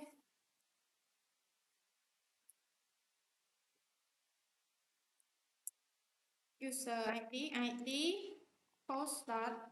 ID title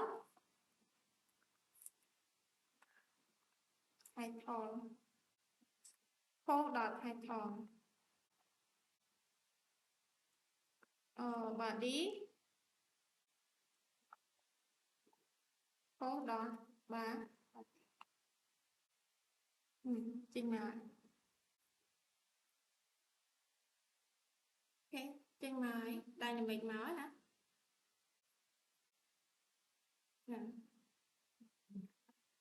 យើងទាញបានអានេះពេលដែល title វាច្រើនធ្វើឲ្យកាតរបស់យើងខូចរូបរាងអស់ហ្នឹងអញ្ចឹងពេលធ្វើមែនតើយើងគួរកំណត់ឲ្យបានច្បាស់លាស់ថា title គឺទៅចេញប្រហែលជួរ description គឺទៅចេញប្រហែលជួរអញ្ចឹង title ដែលគ្រូចង់ឲ្យចេញតែ2ជួរឯងយើងប្រើអីគេនេះយ៉ាង class Kevin គឺយើងប្រើ line claim នៅណា line title នេះថែមតិចមក line claim ចេញតែ2ជួរដាក់លេខ2មកចា description បើវែងក៏យើងកំណត់ចឹងដូចគ្នាទៅ description ក៏អ្នកគ្រូកំណត់ដែរនៅក្នុង class P យើងនេះក្នុង class P នេះ line 2ចា phải miên sẽ nè ok hai chúng ta nói dân ban đáy từ ban đáy là mấy giấy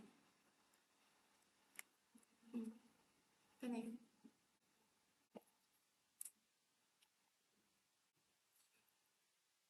có miên sẽ nuôi ạ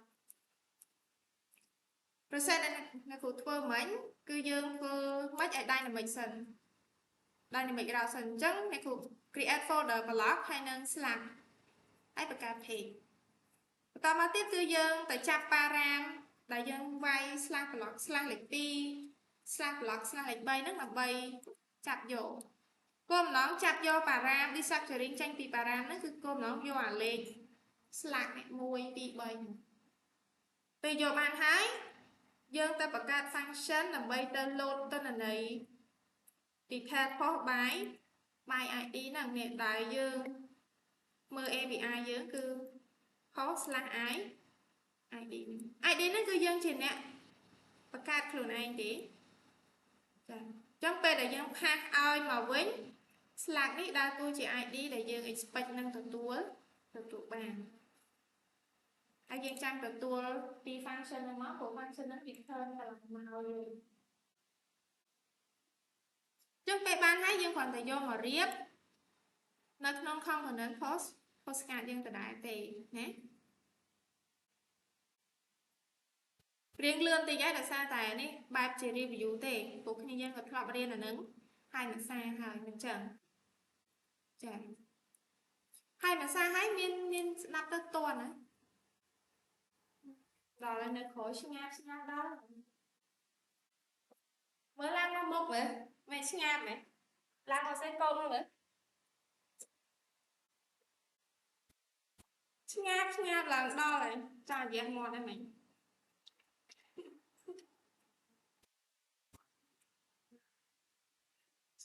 លឺហើយសេកូនច្បាស់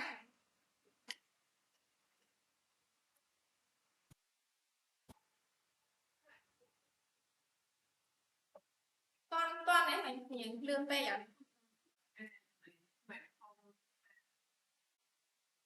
ធ្វើម៉េចឲ្យ hover បានអានេះយើងដាក់ link default យើងមាន A តែយើងលុបចេញយើងដាក់នៅកន្លែង dashboard យើងដើមវិញនេះពេលដែលកន្លែង render ជា link ហ្នឹងយើងដាក់ link នៅពីលើ postcard ហើយថែមអានេះវិញដោយសារតែក្នុង nick វាទីមទីឲ្យមានអីក្តោបសិនថែម empty fragment តែគូដាក់ empty ដោយសារតែអត់ចង់ដាក់ div ដើម្បីវាខូច style អីយើងដាក់ div ទៅអាចខូច style ចឹងគូដាក់ empty ទៅហើយដាក់ link ក្តោប postcard អី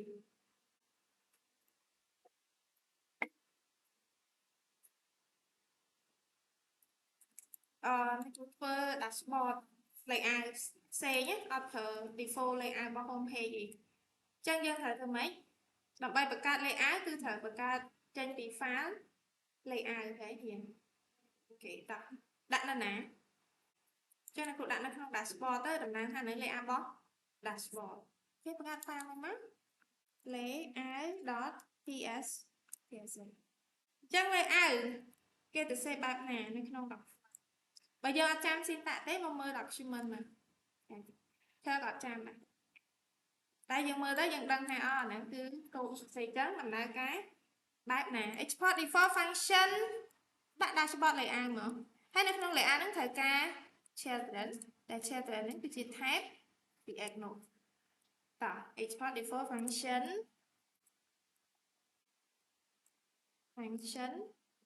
dashboard layout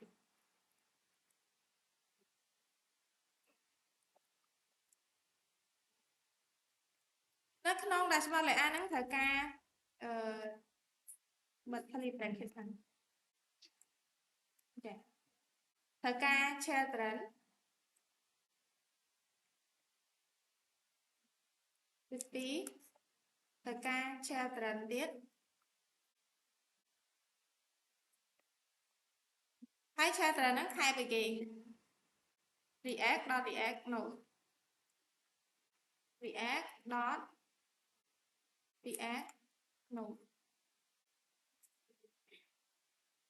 ហើយបន្តមកទៀតនៅក្នុងInter ចុះមកគ្រូ Inter ចុះមកសិន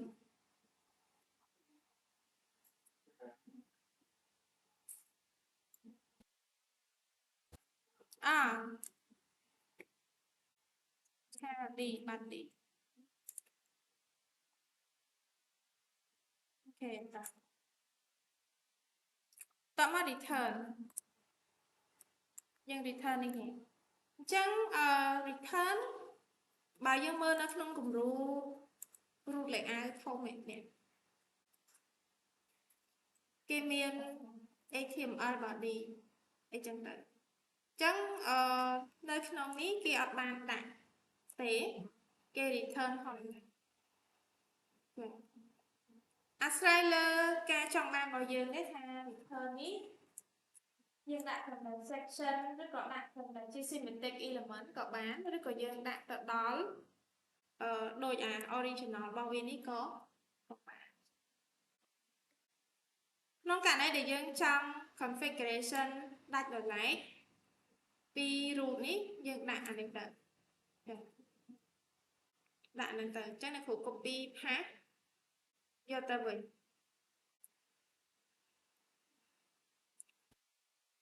ចាខាងយកទៅ return ហ្នឹងហើយ class name ស្អីនេះ variable នេះយើងអត់មានទេយើងប្រើរបស់យើង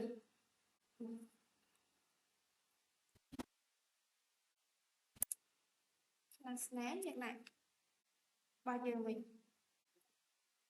ចឹងចង់តេស្តមើលថា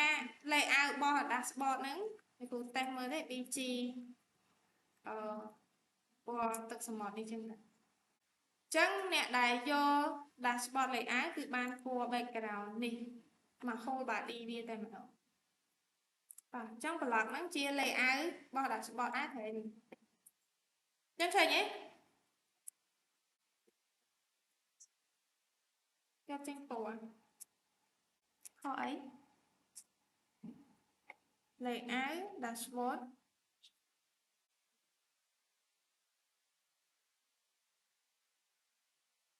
ហេចុះ block យកមកអត់ស្គាល់ពណ៌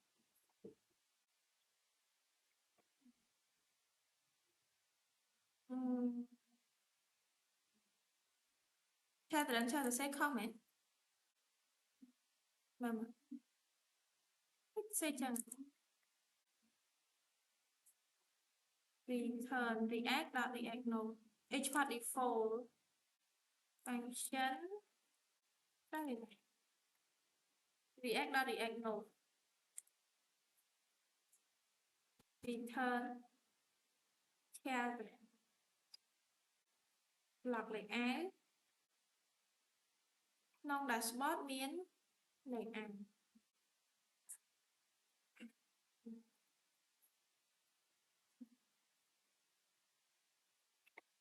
ទោះជាមិនដល់ផ្នែកប្រកាន់ HTML នឹង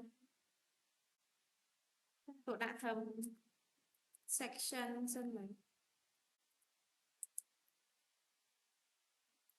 section children ចឹង children របស់វាគួរតែជា block ណាគួរតែជា block slash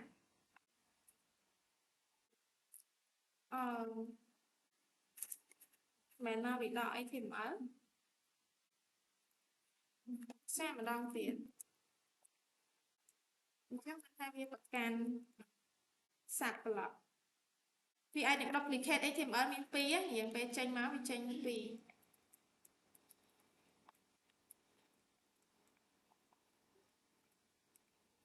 2Control X ដាក់បនអញ្ចឹងវា hydration error មុននឹងអត់អីទេតែមើល warning សិនតែអត់អីតែវា warning តែនេះ warning រឿង stroke នេះផ្សេងទី1 error ទី2 stroke នឹងដដែលទេ SVG នឹងដដែលទេerror hydration មួយទៀតហ្នឹងគឺរឿង HTML នឹងឯងយើងអញ្ចឹងវាអត់ឲ្យដាក់អីបែរថាម៉េចពេលដែល output ចេញមកវាយករូប layout ហើយវាយកអា layout dashboard របស់យើងនឹងមកទៀត Chẳng dương thật tụng mấy là bay cầm ai hydration và xin thì dương chẳng đại ATM đó thì dương thật hơn tệ cái check lại hàng rồi check lại hàng tiền là ní dương đỏ xong rồi viên ở tại đá hoặc là thay vi tranh error hydration đó nhiều new score ha error hydration nữa lọc khơi nhà xa khơi bị hydrate error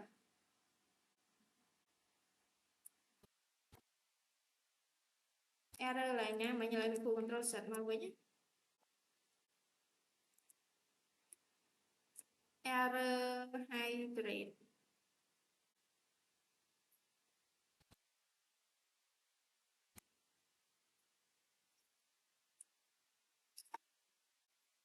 node របស់អ្នកគ្រូនេះប្រហែលជាបាត់ message hydration អានេះគេហៅ error hydrate ពាក្យ hydrate បានន័យថាម៉េច HTML យើងដាក់អញ្ចឹងអត់អីទេឧទាហរណ៍ថាក្នុង file មួយចង់មាន body 2ក៏បាន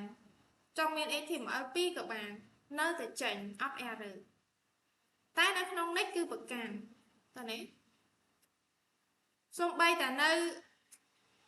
អក្សរយើងដាក់នៅក្នុង P ហើយក្នុង P មាន div ហ្នឹងក៏ error hydrate នឹងដែរវាអត់ត្រូវវាមិនដែល P ឯក្នុង P មាន div ត្រូវឯង P វា expect ជា paragraph ទេ